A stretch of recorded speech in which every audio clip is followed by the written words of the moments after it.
Welcome to Physics Inside Out. Physics inside out आया आपके लिए experiment design A common emitter amplifier and study it's frequency response determine it's lower and upper limit frequencies and band width. इस experiment में हम common emitter amplifier design करेंगे, उसका frequency response study करेंगे, lower और अपर लिमिट फ्रीक्वेंसीज फाइंड करके उसकी band width calculate करेंगे। एक्सपेरिमेंट को मुख्तलिफ सेक्शन में डिवाइड किया गया है। इंट्रोडक्शन टू द एक्सपेरिमेंट, उसके बाद ऑपरेटर्स की complete description, observations, calculations, graph और फाइनली रिजल्ट। तो लीजिए सबसे पहले introduction to the experiment. Common emitter amplifier एक फंडामेंटल ट्रांजिस्टर एम्पलीफायर है जो कि सिग्निफिकेंट वोल्टेज गेन प्रोवाइड करने की सलाहियत रखता है।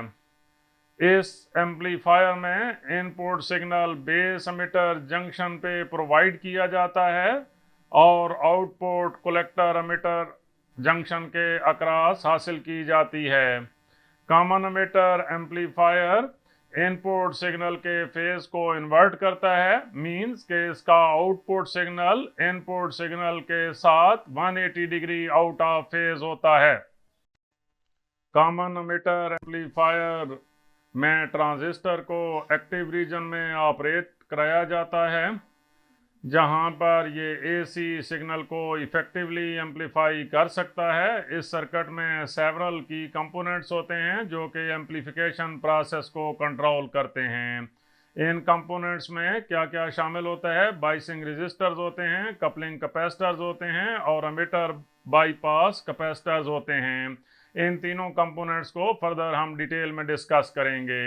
वोल्टेज गेन ऑफ एम्पलीफायर का फार्मूला है AV equal to V out divided by V in. V out क्या है? Output voltage across load resistance. V in क्या है? ये इनपुट AC सिग्नल है। फ्रीक्वेंसी रिस्पांस कैसे होता है इस कॉमन एमिटर एम्पलीफायर में? Frequency response of common emitter amplifier ये शो करता है कि गेन फ्रीक्वेंसी के साथ कैसे वेरी करती है। मिड फ्रीक्वेंसीज पे गेन स्टेबल होती है, लोअर और हायर फ्रीक्वेंसीज पे गेन डिक्रीज करती है। और किस वजह से डिक्रीज करती है? Due to effects of capacitors and transistor internal capacitance. Low frequencies पे गेन कपलिंग कैपेसिटर्स की वजह से ड्रॉप करता है, जिसकी वजह से रिएक्टेंस हाई हो जाती है और लो फ्रीक्वेंसी सिग्नल्स ब्लॉक हो जाते हैं। ये effect low cut off frequency को डिटरमिन करता है, जिसको FL से डिनोट करते हैं। हाई फ्रीक्वेंसीज पे बेस कलेक्टर कैपेसिटेंस की वजह से गेन डिक्रीज करती है। ये effect upper cut off frequency को डिटरमिन करता है, जिसको FH से डिनोट करते हैं। कॉमन एमिटर एम्पलीफायर की बैंड विड्थ फाइंड करने का फार्मूला है bandwidth equal to delta F equal to FH minus FL।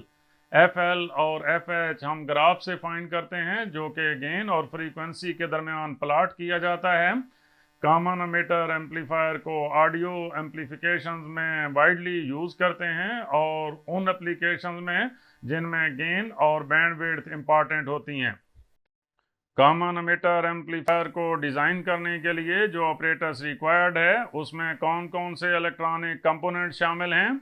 एक ट्रांजिस्टर है जो कि NPN ट्रांजिस्टर है। कुछ रजिस्टर्स हैं जिनमें दो बेस बायस रजिस्टर्स हैं जिनकी वैल्यूज 100 किलो ओम और 15 किलो ओम हैं। एक कलेक्टर रजिस्टर है जिसकी वैल्यू 4.7 किलो ओम है।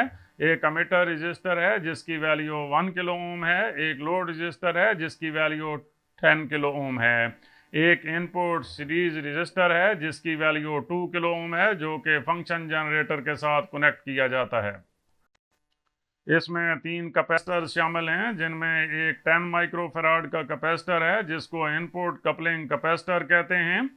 दूसरा भी 10 माइक्रोफैराड का कैपेसिटर है जिसको आउटपुट कपलिंग कैपेसिटर कहते हैं। तीसरा 100 माइक्रोफैराड का कैपेसिटर है जिसको एमिटर बाईपास कैपेसिटर कहते हैं। इन तमाम कंपोनेंट्स को फर्दर हम नेक्स्ट सेक्शन में फिजिकली एक्सप्लेन करेंगे। इक्विपमेंट्स इसमें कौन कौन से शामिल हैं? एक फंक्शन जनरेटर है जो कि इनपुट एसी सिग्नल प्रोवाइड करता है। ऑसिलोस्कोप है जिससे हम आउटपुट वेव फॉर्म को ऑब्जर्व करेंगे और फ्रीक्वेंसी रिस्पांस को मेजर करेंगे। डीसी पावर सप्लाई है जो कि बिल्ड इन ऑपरेटर्स होगी जिससे हम एम्पलीफायर सर्किट को ऑपरेट करेंगे।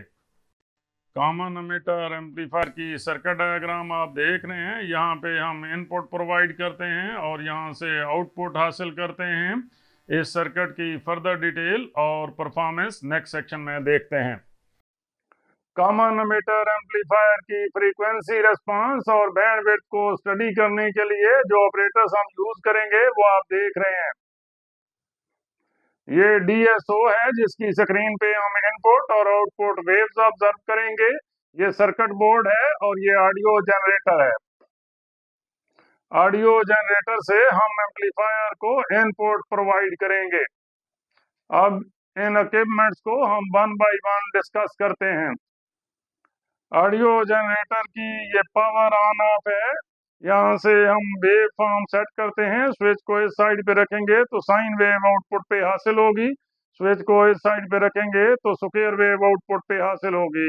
इस फाइन से हम वेव का एम्पलीट्यूड सेट करते हैं। इसे डेसिबल लेवल सेट करते हैं। यहाँ से ऑडियो जनरेटर की आउटपुट हासिल करते हैं। ये फ्रीक्वेंसी सिलेक्टर है और ये फ्रीक्वेंसी मल्टीप्लायर है।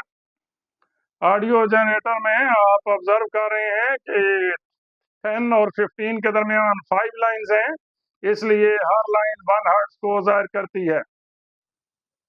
15 और 20 के दरमियान भी 5 लाइंस हैं, तो हर लाइन कितने को जाहिर करती है? 1 हर्ट्ज को जाहिर करती है। 20 और 30 के दरमियान 5 लाइंस हैं, हर लाइन कितने हर्ट्ज को जाहिर करती है? हम 30 में से 20 को माइनस करें तो आंसर आ जाता है 10। क्योंकि 5 लाइंस हैं तो 10 को 5 पे डिवाइड करें तो आंसर आता है 2। इसलिए 20 और 30 के दरमियान हर लाइन 2 हर्ट्ज को जाहिर करती है। 30 और 40 के दरमियान भी 5 लाइंस हैं, इसलिए यहाँ पर भी हर लाइन 2 हर्ट्ज को ही जाहिर करेगी। 40 और 50 के दरमियान आप देख रहे हैं कि 4 लाइंस हैं। यहाँ पर हर लाइन कितने को जाहिर करती है?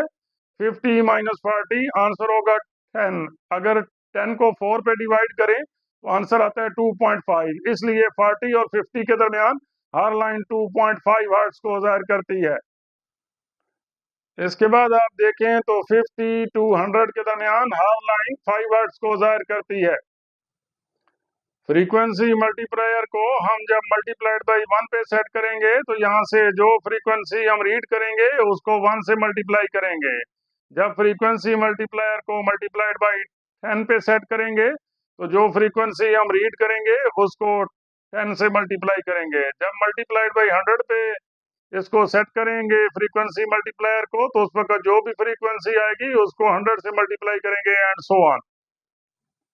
ये एक्सपेरिमेंट परफॉर्म करने के लिए हमने इस स्विच को सिनोसाइडल वेव पे सेट करना है।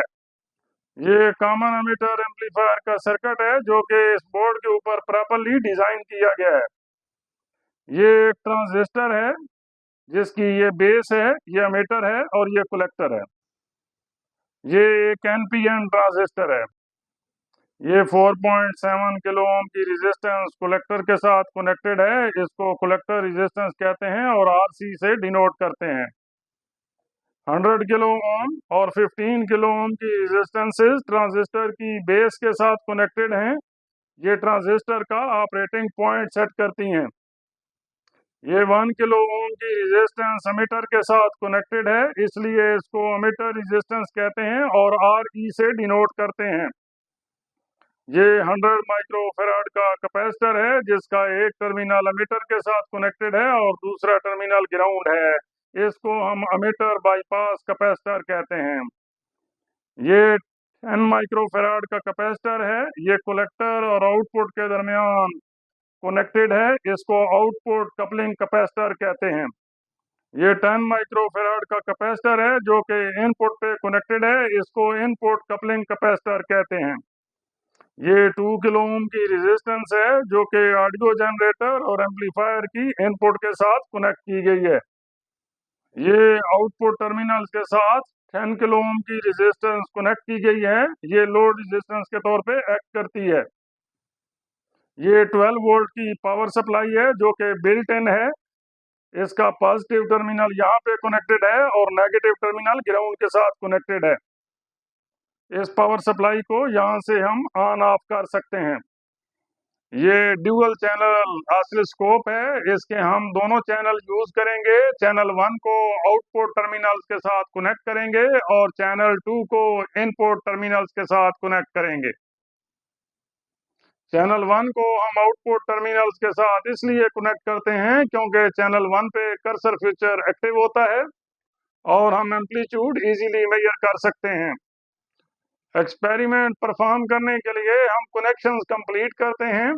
ये ऑडियो जनरेटर के टर्मिनल्स को यहाँ पे कनेक्ट करेंगे और ऑसिलोस्कोप के चैनल 1 के टर्मिनल्स को यहाँ पे आउटपुट पे कनेक्ट करेंगे और चैनल 2 के टर्मिनल्स को यहाँ पे इनपुट पे कनेक्ट करेंगे। एक्सपेरिमेंट परफॉर्म करने के लिए हमने कनेक्शंस कंप्लीट कर लिए हैं। ऑडियो जनरेटर से हम फ्रीक्वेंसी को चेंज करेंगे और उसके कोरेस्पॉन्डिंग ऑसिलोस्कोप की स्क्रीन से इनपुट और आउटपुट वोल्टेजेस को ऑब्जर्व करेंगे। सबसे पहले हम एम्पलीफायर सर्किट को ऑन कर रहे हैं। आप देख रहे हैं कि एम्पलीफायर सर्किट ऑन हो गया है। इसके बाद हम ऑडियो जनरेटर को ऑन कर रहे हैं। ऑसिलोस्कोप की स्क्रीन पे आप इनपुट और आउटपुट वेव देख रहे हैं। ऊपर वाली वेव इनपुट वेव है और नीचे वाली वेव आउटपुट वेव है। क्योंकि हम एम्पलीफायर सर्किट को स्टडी कर रहे हैं इसलिए हमने एम्पलीट्यूड को स्लाइटली सेट किया है। आप देख रहे हैं कि चैनल 2 पे जो हमारा एम्पलीट्यूड है वो 22.18 मिलीवोल्ट है। इसको अपनी ऑब्जर्वेशन टेबल में नोट करते हैं।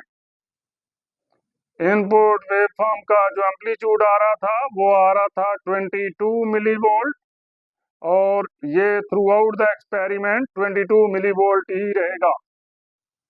फर्स्ट रीडिंग के लिए हमने फ्रीक्वेंसी को 10 हर्ट्ज पे फिक्स किया है।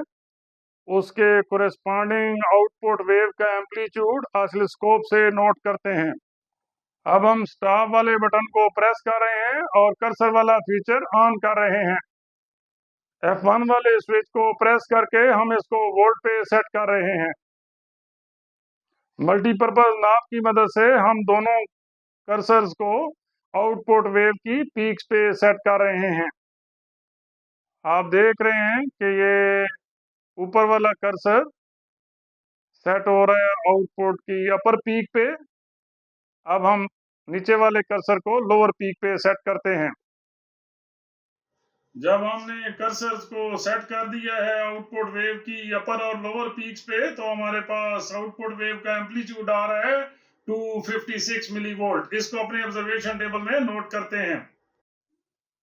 फ्रीक्वेंसी थी 10 हर्ट्ज और आउटपुट वेव का एम्पलीट्यूड था 256 मिलीवोल्ट। सेकंड रीडिंग के लिए हम फ्रीक्वेंसी को 50 हर्ट्ज पे सेट कर रहे हैं। आप देख रहे हैं कि फ्रीक्वेंसी 50 हर्ट्ज पे सेट हो गई है। इसके कोरेस्पॉन्डिंग आउटपुट वेव का एम्पलीट्यूड नोट करते हैं। टाइम पर डिवीजन की मदद से हम ऑसिलोस्कोप की स्क्रीन पे वेव को सेट कर रहे हैं और स्टॉप वाले बटन को प्रेस कर रहे हैं। आउटपुट वेव का एम्पलीट्यूड नोट करने के लिए हम मल्टीपर्पज नाब को रोटेट करके कर्सर को आउटपुट वेव की अपर और लोअर पीक्स पे सेट कर रहे हैं।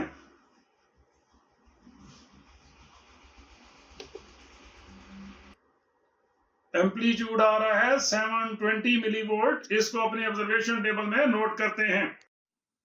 फ्रीक्वेंसी थी 50 हर्ट्ज और आउटपुट वेव का एम्पलीट्यूड था 720 मिलीवोल्ट। नेक्स्ट रीडिंग के लिए हम फ्रीक्वेंसी को 100 हर्ट्ज पे फिक्स कर रहे हैं। आप देख रहे हैं कि फ्रीक्वेंसी 100 हर्ट्ज हो गई है। अब इसके कोरेस्पॉन्डिंग आउटपुट वेव का एम्पलीट्यूड नोट करते हैं। स्टॉप वाले बटन को प्रेस कर रहे हैं।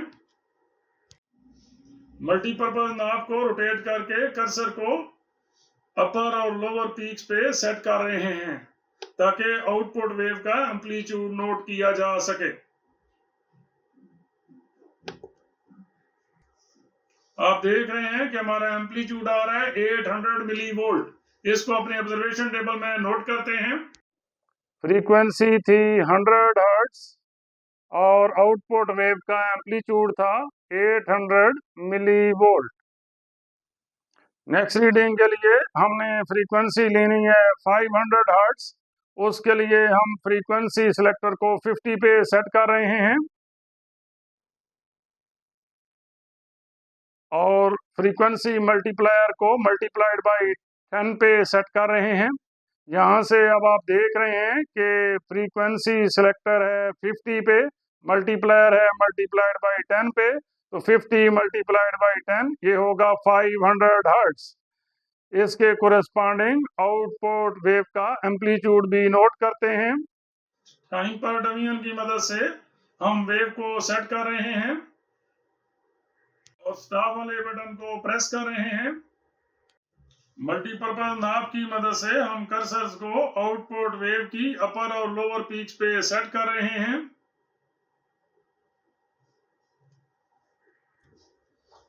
एम्पलीट्यूड आ रहा है 832 मिलीवोल्ट। इसको अपने ऑब्जर्वेशन टेबल में नोट करते हैं। फ्रीक्वेंसी थी 500 हर्ट्ज और आउटपुट वोल्टेज थी 832 मिलीवोल्ट। नेक्स्ट रीडिंग के लिए हम फ्रीक्वेंसी को सेट कर रहे हैं 1000 हर्ट्ज पे। उस मकसद के लिए हमने फ्रीक्वेंसी सिलेक्टर को 100 पे रखा हुआ है और मल्टीप्लायर को मल्टीप्लाइड बाय 10 पे रखा है, तो 100 मल्टीप्लाइड बाय 10 ये होगा 1000। अब इसके कोरिस्पॉन्डिंग आउटपुट वेव का एम्पलीट्यूड भी नोट करते हैं। स्टॉप वाले बटन को प्रेस कर रहे हैं। क्योंकि एम्पलीट्यूड चेंज नहीं हुआ और कर्सर्स भी अपनी जगह पे मौजूद हैं, इसलिए हम एम्पलीट्यूड नोट कर लेते हैं 832 मिलीवोल्ट और उसको अपने ऑब्जर्वेशन टेबल में नोट करते हैं। फ्रीक्वेंसी थी 1000 हर्ट्ज और आउटपुट वेव का एम्पलीट्यूड था 832 मिलीवोल्ट। नेक्स्ट रीडिंग के लिए हम फ्रीक्वेंसी को सेट कर रहे हैं 5000 हर्ट्ज पे। उस मकसद के लिए हम फ्रीक्वेंसी सिलेक्टर को सेट करेंगे 50 हर्ट्ज पे और मल्टीप्लायर को सेट करेंगे मल्टीप्लाइड बाय 100 पे, तो ये हो जाएगा 50 multiplied by 100 that is 5000 hertz. इसके कोरेस्पॉन्डिंग आउटपुट वेव का एम्पलीट्यूड भी नोट करते हैं।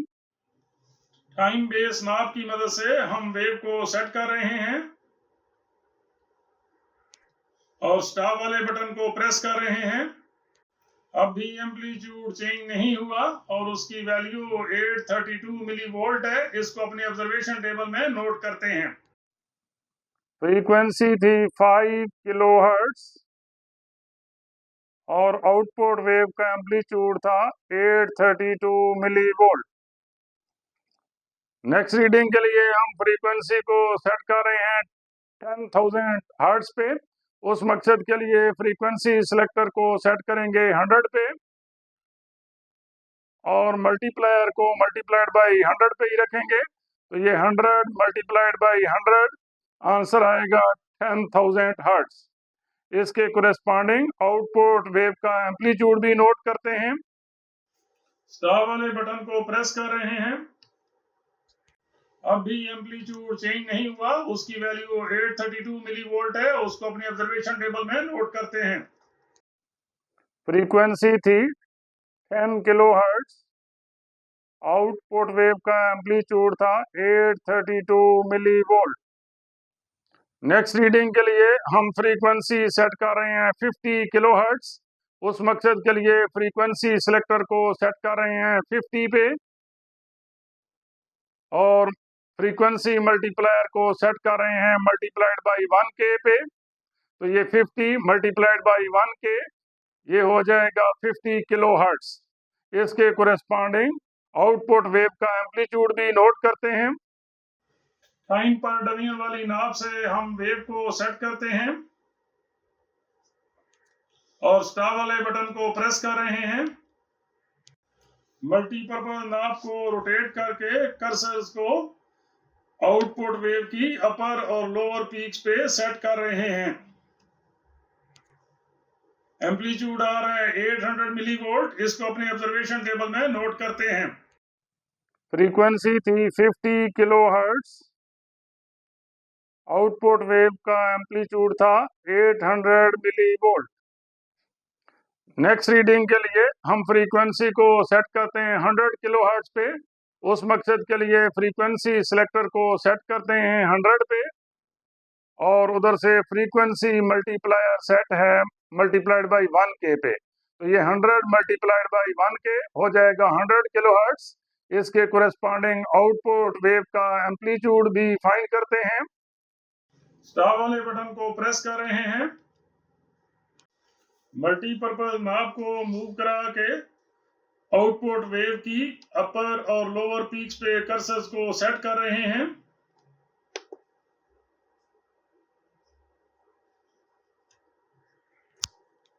एम्पलीट्यूड आ रहा है 720 मिलीवोल्ट। इसको अपनी ऑब्जर्वेशन टेबल में नोट करते हैं। फ्रीक्वेंसी थी 100 किलोहर्ट्ज। आउटपुट वेव का एम्पलीट्यूड था 720 मिलीवोल्ट। नेक्स्ट रीडिंग के लिए हमने फ्रीक्वेंसी लेनी है 500 किलोहर्ट्ज। उस मकसद के लिए हम फ्रीक्वेंसी सिलेक्टर को सेट करते हैं 50 पे। ये आप देख रहे हैं फ्रीक्वेंसी सिलेक्टर 50 पे है और फ्रीक्वेंसी मल्टीप्लायर को सेट करते हैं मल्टीप्लाइड बाई 10K पे। तो ये क्या हो जाएगा 50 multiplied by 10 kilohertz that is 500 kilohertz. इसके कोरेस्पॉन्डिंग आउटपुट वेव का एम्पलीट्यूड भी फाइंड करते हैं। टाइम पर डमी वाली नाब को रोटेट करके वेव को सेट कर रहे हैं और स्टार वाले बटन को प्रेस कर रहे हैं। मल्टीपर्पज नाब को रोटेट करके हम कर्सर्स को आउटपुट वेव की अपर और लोअर पीक्स पे सेट कर रहे हैं।